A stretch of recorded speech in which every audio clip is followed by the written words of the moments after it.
وَلْتَكُنْ مِنْكُمْ أُمَّةٌ يَدْعُونَ إِلَى الْخَيْرِ وَيَأْمُرُونَ بِالْمَعْرُوفِ وَيَنْهَوْنَ عَنِ الْمُنْكَرِ وَأُولَئِكَ هُمُ الْمُفْلِحُونَ. Assalamualaikum warahmatullahi wabarakatuh. Nahmaduhu wa nusalli wa nusallimu ala rasulihil karim wa ala alihi wa sahbihi ajma'in. Amma ba'd. Pertama-tama, setelah beliau memuji kepada Allah Subhanahu wa ta'ala, bersalawat pada baginda Nabi Muhammad sallallahu alaihi wasallam. Beliau, tamu kita, datang dari Yordania semata-mata karena Allah Subhanahu wa ta'ala, bertemu karena Allah Ta'ala, mendatangi saudara-saudara muslim yang ada di Pontianak khususnya dan Kalimantan Barat pada umumnya, adalah menyambung daripada tali silaturahim. Beliau sampaikan bahwa sebaik-baik perkataan, sebaik-baik firman, yang paling benar adalah firman Allah Subhanahu wa ta'ala. Sebaik-baik sabda petunjuk adalah petunjuk yang datang dari baginda Nabi Muhammad sallallahu alaihi wasallam. Beliau membacakan firman Allah Ta'ala yang berbunyi, Al-yawma akmaltu lakum dinakum ila akhiril ayah. Sadaqallahul azim. Yang mana mafhumnya wallahu a'lam bimuradihi, pada hari ini telah kusempurnakan pada kalian agama kalian, yaitu pada hari, dikatakan ini ayat terakhir yang turun dalam Al-Quran sebelum wafatnya baginda Nabi Muhammad sallallahu alaihi wasallam. Allah terangkan, pada hari ini telah kusempurnakan pada kalian agama kalian. Wa atmamtu alaikum ni'mati, dan telah kusempurnakan pada kalian nikmat. Wa raditu lakumul Islam madina, dan aku telah ridha, aku telah, kata Allah Subhanahu wa ta'ala, aku telah puas, cukup Islam sebagai agama bagi kalian. Artinya nikmat paling sempurna adalah nikmat agama. Ketika agama disempurnakan oleh Allah Subhanahu wa ta'ala, ketika turun ayat ini, sahabat luar biasa gembira, senang, karena pada hari itu telah disempurnakan agama oleh Allah Subhanahu wa ta'ala. Sementara Sayyidina Abu Bakar radhiyallahu anhu yang faham akan ayat ini justru menangis, karena tidak lama lagi baginda Nabi akan dipanggil oleh Allah Subhanahu wa ta'ala.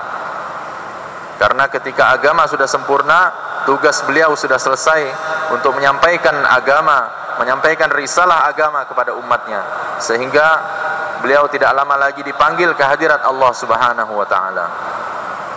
Beliau bacakan sabda baginda Nabi Muhammad sallallahu alaihi wasallam yang berbunyi, Bada ad-dinu gharib wa sayaudu ghariban.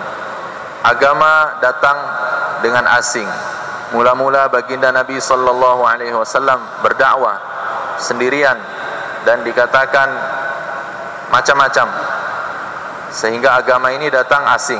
Wa sayaudu ghariban, dan Nabi SAW katakan agama akan kembali asing sebagaimana dahulu bermulanya Islam ini asing, dan akan kembali lagi suatu masa di mana agama menjadi asing. Fatuba lil ghuraba, maka beruntung orang yang dianggap orang-orang asing. Alladzina yuslihuna ma afsadan nas, yaitu orang-orang yang mereka memperbaiki apa-apa yang telah dirusak oleh manusia, atau mereka berbuat kebaikan di zaman fahsya, di zaman tersebarnya kekejian dan kemungkaran. فمن تمام النعمة كمال الدين، فحتى ما يكون للناس حجة على الله بعد الرسل، كلما يموت نبي أو رسول الله يرسل نبي رسول، هكذا نبي تلو نبي، حتى ختم بسيدنا محمد صلى الله عليه وسلم. جاء بعد زمن سيدنا عيسى بحوالي 570 سنة، زمن الفترة، زمن الجاهلية، ظهر كل شر في الأرض، الناس يطوف عراة حول الكعبة، والرجل يقتل ابنه مخافة أن يطعم معه، وفرس تسبق فرس تقوم الحروب الطاحنة بينهم، وشاعر من قبيلة يهجو شاعر آخر تقوم الحروب. والرجل يدفن ابنته بالحياة، الذنب أنها ولدت أنثى، وإذا الموءودة سئلت بأي ذنب قتلت، ذنبها أنها ولدت. في هذه الظروف الصعبة جاء النبي صلى الله عليه وسلم واجتهد جهد النبوة. Beliau sampaikan bahwa nikmat yang paling sempurna adalah nikmat agama.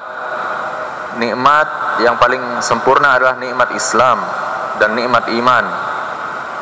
Sehingga apa? Tidak ada alasan bagi manusia untuk mengatakan, ya Allah, engkau tidak hantar Rasul, engkau tidak kirim Nabi, bagaimana kami tahu jalan ke surga?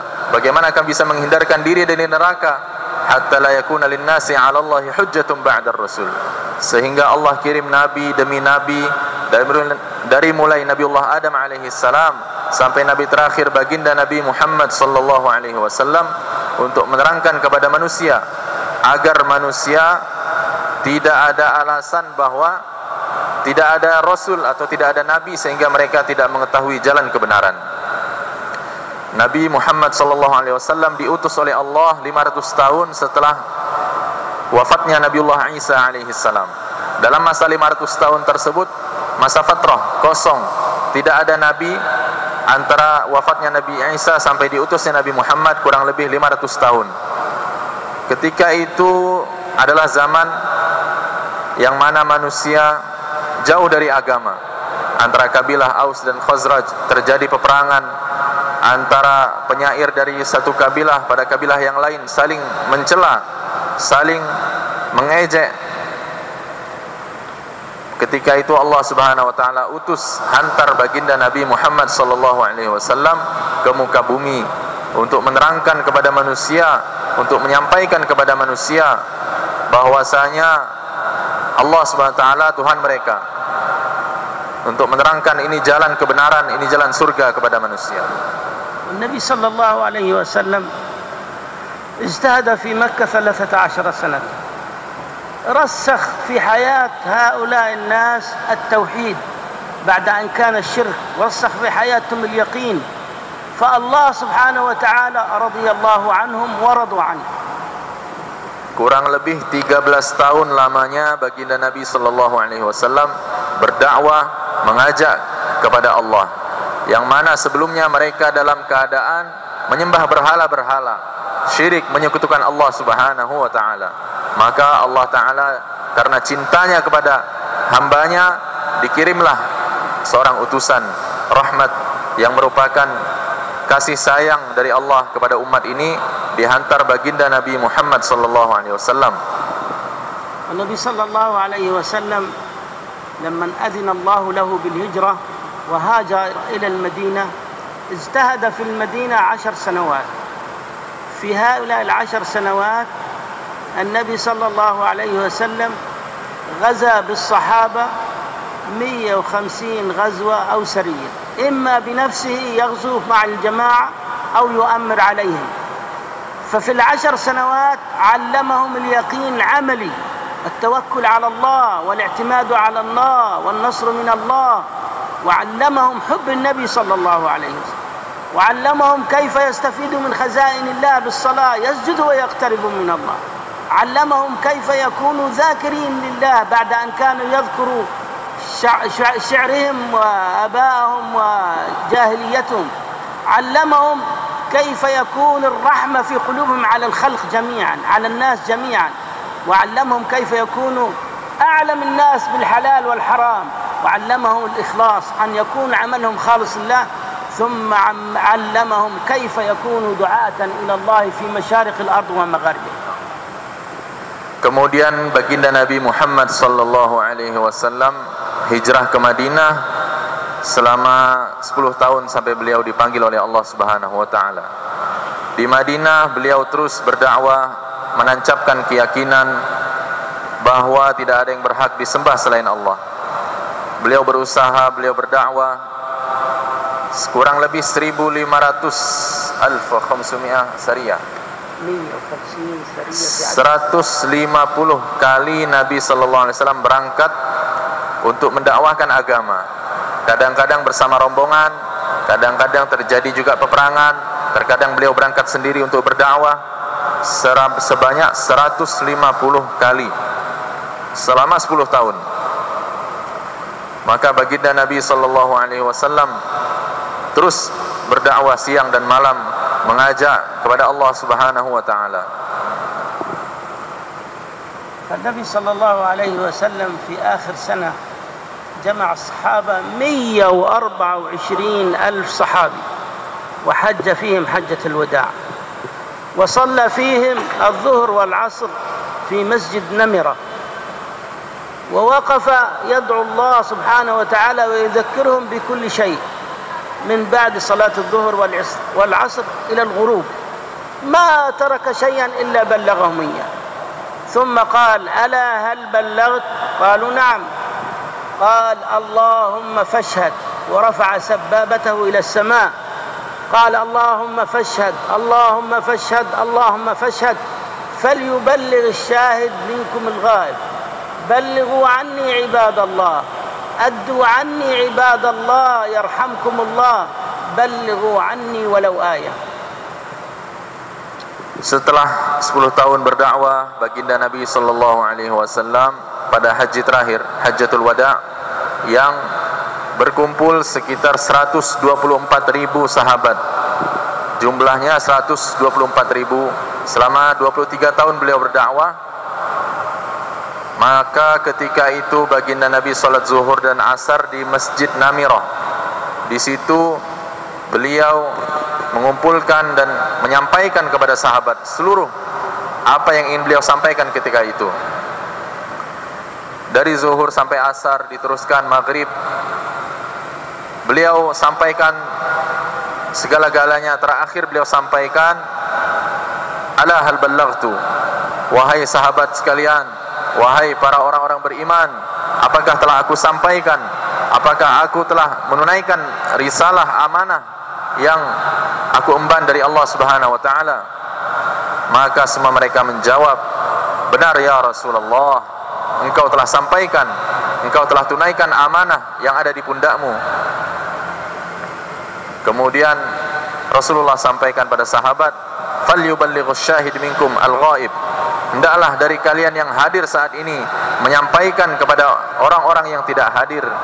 Sehingga seluruh sahabat radhiyallahu anhum menyebar ke seluruh muka bumi. Lebih dari 30.000 kubur sahabat ada di Yordania dan bertebaran di seluruh alam untuk menyampaikan agama. As-sahaba kanu 124,000. الذين مات منهم في المدينة ومكة 10,000. 114,000 قبورهم في أنحاء العالم.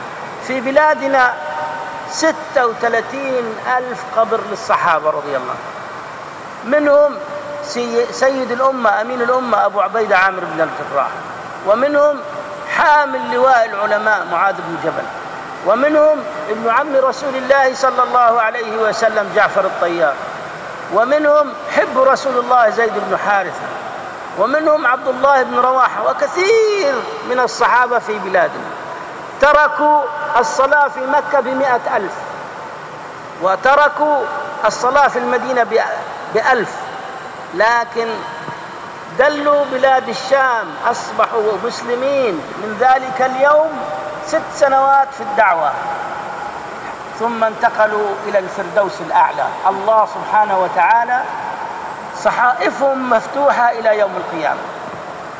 Hadirin sekalian yang dirahmati Allah Subhanahu wa taala, dari 124.000 sahabat Nabi Muhammad SAW yang dimakamkan di Mekah Madinah hanya sekitar 10.000 saja.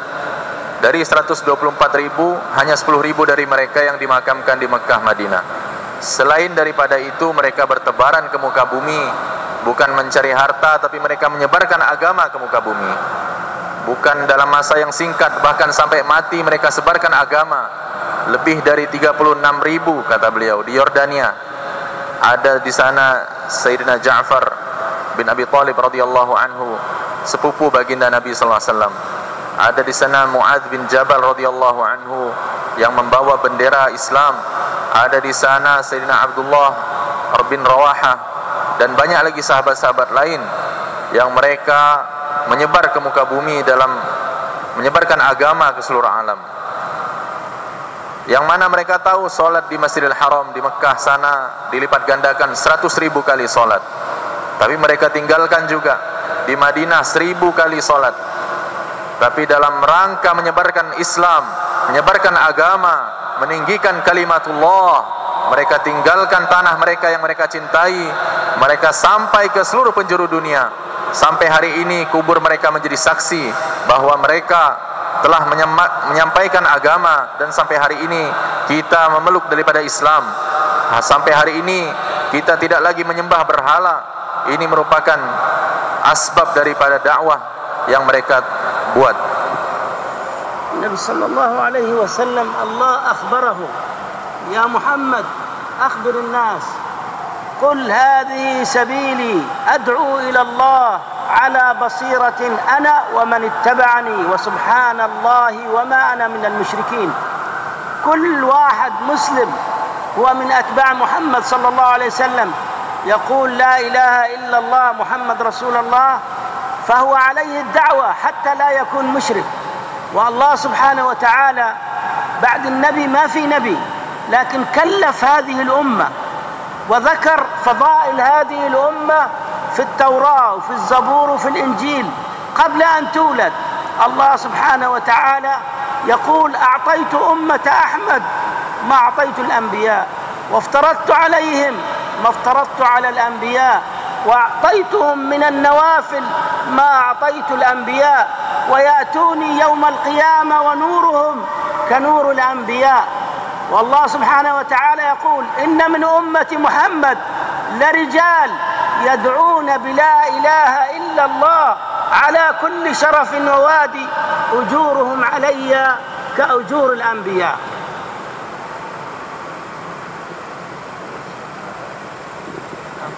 الله سبحانه وتعالى قال لتدخل هذه السبيل. Jadi firman Allah Subhanahu wa taala, "Qul hadhihi sabili ad'u ila Allah ala basiratin ana wa man ittaba'ani." Wahai Muhammad, katakan pada umatmu, seluruh umatmu, bahwasanya ini adalah jalanku, aku Nabi Muhammad SAW. Ad'u ila Allah ala basiratin, aku mengajak kepada Allah dengan hujjah yang nyata. Ana wa man ittaba'ani, bukan hanya aku Nabi SAW, tapi orang-orang yang mengikuti jalanku. Artinya kerja Nabi merupakan kerja umatnya juga. Karena Allah tidak mengutus lagi Nabi, tidak ada Nabi setelah Rasulullah sallallahu alaihi wasallam.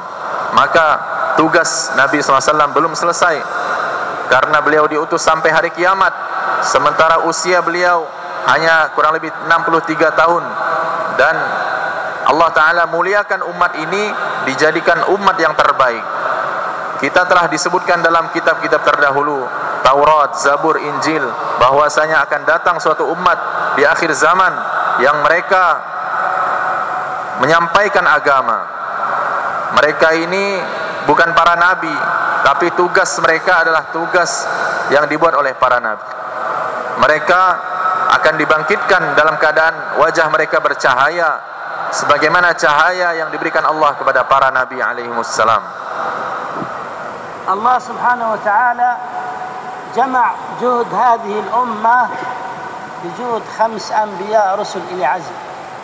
الله سبحانه وتعالى ذكر في القرآن في سورة الشورى آية رقم 13: الشارع الحكيم شرع لهذه الأمة إقامة الدين كما أقام الأنبياء سيدنا نوح عليه السلام، سيدنا محمد صلى الله عليه وسلم، وسيدنا إبراهيم عليه السلام، وسيدنا موسى عليه السلام، وسيدنا عيسى. الله جمع هذه الأمة مع الأنبياء الرسل أولي العزم. يقول الله سبحانه وتعالى: شرع لكم من الدين ما وصى به نوحا والذي أوحينا إليك وما وصينا به إبراهيم وموسى وعيسى أن أقيموا الدين ولا تتفرقوا فيه كبر على المشركين ما تدعوهم إليه الله يجتبي إليه من يشاء ويهدي إليه من ينيب.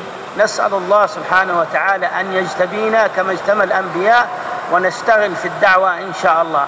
في اجتماع في 27 ماي في جاكرتا لجميع إندونيسيا، نسأل الله سبحانه وتعالى أن يكون هذا الاجتماع اجتماع خير للأمة الإسلامية وعزة ونصر، فتنووا إن شاء الله أن تحضروا هذا الاجتماع وتخرجوا في سبيل الله.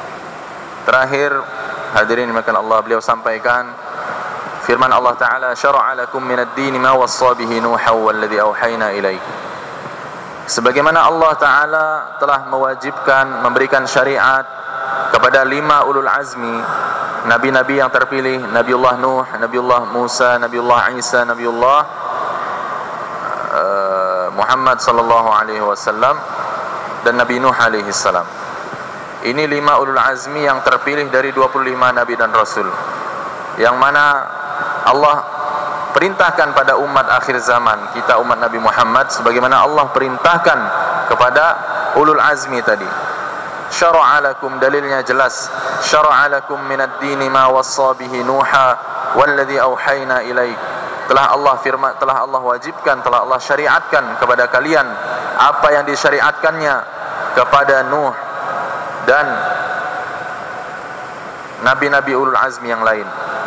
Hadirin yang dirahmati Allah Subhanahu wa taala, sebagaimana nabi-nabi ini dipilih Allah bukan maunya mereka berprestasi sehingga diangkat jadi nabi, tidak. Ini pilihan Allah Subhanahu wa taala. Begitu juga kita umat akhir zaman ini bukan kita mau sendiri. Allah yang jadikan kita umat akhir zaman. Allah yang pilih kita menjadi umat akhir zaman. Bukan kita dulu doa di alam roh, ya Allah jadikan saya umat terdahulu saja. Tidak, dipilih oleh Allah. Ada rahasia di balik ini, yaitu Allah ingin memuliakan derajat kita. Walaupun umur kita pendek, umat akhir zaman ini umurnya paling singkat, 60 tahun, 70 tahun, namun masuk surga lebih dahulu daripada umat-umat terdahulu. Amal ibadahnya tidak sebagaimana umat-umat terdahulu, umat-umat Bani Israel yang mereka beribadah apabila sujud di suatu batu maka sampai cekung. Apabila mereka berbuat satu kali kesalahan, faqtulu anfusakum, kata Allah, suruh bunuh diri mereka. Taubatnya adalah membunuh diri. Namun rahmat Allah kepada umat akhir zaman, Allah Ta'ala jadikan umat yang terbaik karena diberi tugas yang terbaik, yaitu tugas menyampaikan agama. Bukan hanya diberikan agama, tapi usaha atas agama. Alhamdulillah, yang terakhir insyaallah kita adakan ijtima' ataupun pertemuan umat Islam se-Indonesia yang akan dilaksanakan selenggarakan di Jakarta Cikampek pada tanggal 27 Mei. Turut mengundang seluruh kaum muslimin se-Indonesia insyaallah, bahkan dari luar negeri semua hadir juga. Kita semua ada niat, mudah-mudahan Allah beri kemudahan. Kita berangkat dari sini tanggal 27 Mei untuk memakmurkan daripada agama rumah-rumah Allah Subhanahu wa taala. Insyaallah takunu musta'idin. Semuanya bersedia insyaallah. Jemaah ada di Masjid Al-Hadi Danau Sentarum, bagi yang ada kesempatan boleh sama-sama ziarah ke sana insyaallah. Subhanakallahumma bihamdik, nashhadu an la ilaha illa anta, nastaghfiruka wa natubu ilaik. Wassalamualaikum warahmatullahi wabarakatuh.